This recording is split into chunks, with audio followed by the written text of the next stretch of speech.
Hi guys, today we're going to take a look at pages 5 and 6 of the Unit 4 Classwork packet.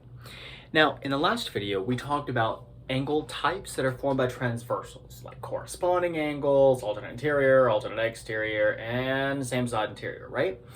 Today, we're going to talk about the special case that happens when you have two parallel lines that are cut through by a transversal. Let me give you guys an image for that, okay? So right here, we have two lines that are parallel, and I would oftentimes indicate that with the little arrows on them, or if they're in a statement, I would use the two bars, right, to show the two lines are parallel. And let's say I have a transversal that looks like this, okay? When I have this particular situation, two parallel lines and a transversal that cuts across them, it turns out that not only can I classify angles, but I can also say certain things about the measures of those angles. To simplify things a little bit, I'm going to do this as a chart, and you can use this chart to fill in the empty spaces on your paper, okay? But there are basically two cases here. Some of the angle types are going to be congruent. Others are going to be what we call supplementary, which means just that they add up to 180 degrees, okay? So in the congruent column, we have corresponding angles. So when I have this situation, two parallel lines cut through by a transversal, corresponding angles are congruent. Similarly, so are alternate interior angles and alternate exterior angles. On the supplementary side, the only one of these special angle types that's going to be over in this column is going to be the same side interior. Now, I'm going to use a different color for a moment, and I'm going to add two more angle types below. My markers, oh no, sorry about that. Anyway, I'm going to add two more angle types below, okay? In this column, the congruent column, I'm going to add vertical angles. And in the supplementary column over here, I'm going to add linear pairs. Now, there's a reason that I've actually chosen to do them in a different color, and that's because vertical angles, no matter what the situation, whether I have this diagram or I have non-parallel lines, vertical angles are always going to be congruent.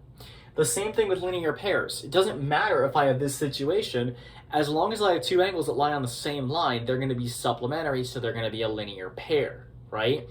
So I've done them in a different color so that even though they fall under these categories of congruent versus supplementary, I want to make sure you realize that they don't really fit the model of the two parallel lines with the transversal, right? The ones that are written in black right here, those are the ones that only apply when I have two parallel lines cut through by a transversal. Okay? Now, let's take a look at what this may look like on a test or quiz, okay? Let's start off pretty easy with example. Oh my gosh, my markers, again. Let's start off pretty easy, okay, with example number 1. Example number 1, which conveniently looks something like that. Oh, no, it doesn't. I gotta redraw the transversal. Oh, well. All right. So it looks something a little more like this, right? Okay. And what I'm going to do is I'm just going to write 1, 2, 3, 4, 5, 6, 7, 8. And they tell us that angle 1 is 65 degrees, right? Okay, so far so good. Now, there are a number of different places to start with a problem like this. But as a general rule, I always like to look to see if there are vertical angles first. So, which angle is vertical with angle 1? Well, that would be angle 3, so that's also 65 degrees, okay? Now notice that angle 1 and angle 5 are corresponding. Let me say that again. Angle 1 and angle 5 are corresponding, meaning they're on the same side, right? And they're both, in this case, above their lines. So angle 5 is also 65 degrees. The same logic applies over here. Angle 3 and angle 7 are both on the right side of the transversal, and they're both below their lines. That means they're also corresponding, and corresponding angles, according to the diagram you just wrote down, are congruent. So look at that. I've already gotten 4 out of the 8 angles total just by using vertical and corresponding angles. Isn't that super awesome? Now, let's be smart. Okay, well, I mean, we're always smart, but let's be a little sneaky. Right here, do you notice how angles 1 and 2 are on the same line?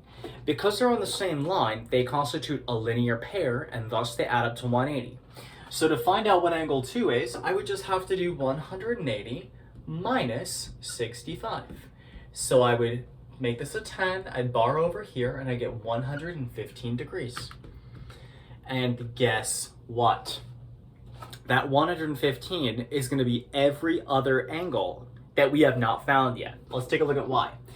So 115 and angle 8, these two are alternate exterior angles, meaning they're on the opposite sides of the transversal, and they happen to be outside the two parallel lines. So this is 115. Notice that this angle 2 and angle 6 are corresponding.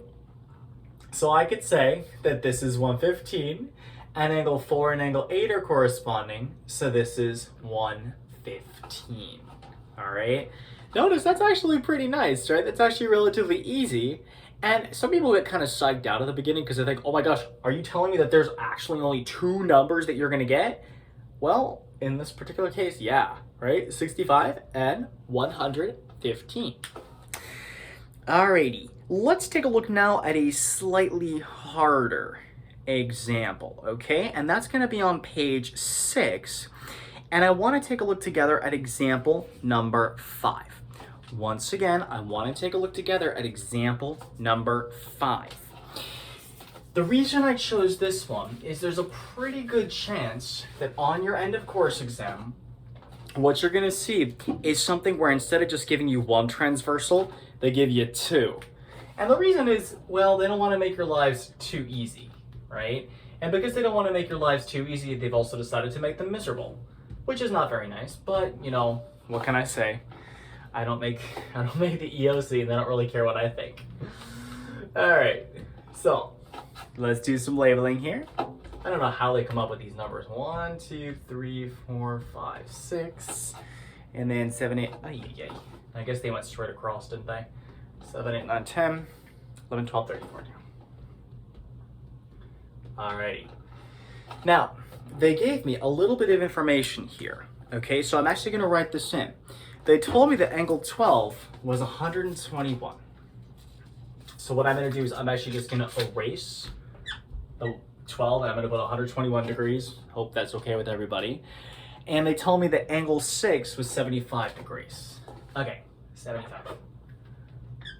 So far, so good. Okay, so the first thing we want to do is we want to actually figure out, well, just with that information, how many of these angles can I find pretty easily? On your unit test, you may well face a problem similar to this, right? And you may have like 15 different angles to find, but guess what? Let's say like 10 of them to be found super easily and super quickly. Do what you can, maximize your points, and worst comes to worst, if you don't get 1 or 2, big deal, right? Okay, first things first. Let's try to find some vertical angles if there are some. Are there vertical angles here? Yes, there are. The 75 is vertical with the angle 1. So therefore, angle 1 is going to be 75 degrees. Similarly, the 121 is going to be vertical with angle 7. So that's going to be 121 as well. Look at that. Right there, we just got 2 angles in, well, what was it, like 2 seconds? Okay? Now, notice the 121 and angle 8 are supplementary. Let me say that again. They are supplementary because they're a linear pair. They're 2 angles that lie on the same line and they share a common ray. So in this case, to find this angle right here, I would do 180 minus 121, which, assuming I can subtract, and we never should take that for granted, gives me 59. Oh my gosh. Then, because 59 and angle 11 are vertical, I get 59 right over here. I'm going to pause for 2 seconds to let you write that down. 1, 2. Okay. Now, let's take a look at the rest. Okay, well, over here, do you notice how 75 and angle 10, those are same side interior angles? Let me say that again. 75 degrees and angle 10 are same side interior. That means that they sum to 180. So if this is 75, that means that this over here is going to be 105 degrees. In other words, 180 minus 75. Now, look at what I can do over here. I can do this fantastic thing with my vertical angles. So if this is 105, then this is also 105. And then these two are linear pairs. So this and 105 have to add to 180. So 180 minus 105 gives me 75. And now the 75 is vertical angles with this one. So look at that. We just found virtually every single angle in this diagram just by using linear pairs, vertical angles, and maybe one or two cases of same side interior angles, right? So far, so good. Now, let's go a little bit further. Notice that the 121 and angle 4 are same side interior, which means that they sum to 180. So if this is 121, this has to be 59, okay? All right, now we gotta be a little sneaky. Remember what I said about supplementary. Supplementary means that they add to 180. Take a look at this, the 59, this unknown angle, and the 75. Well, I don't know about you guys, but I think that these three are all on the same line, so they have to add up to 180.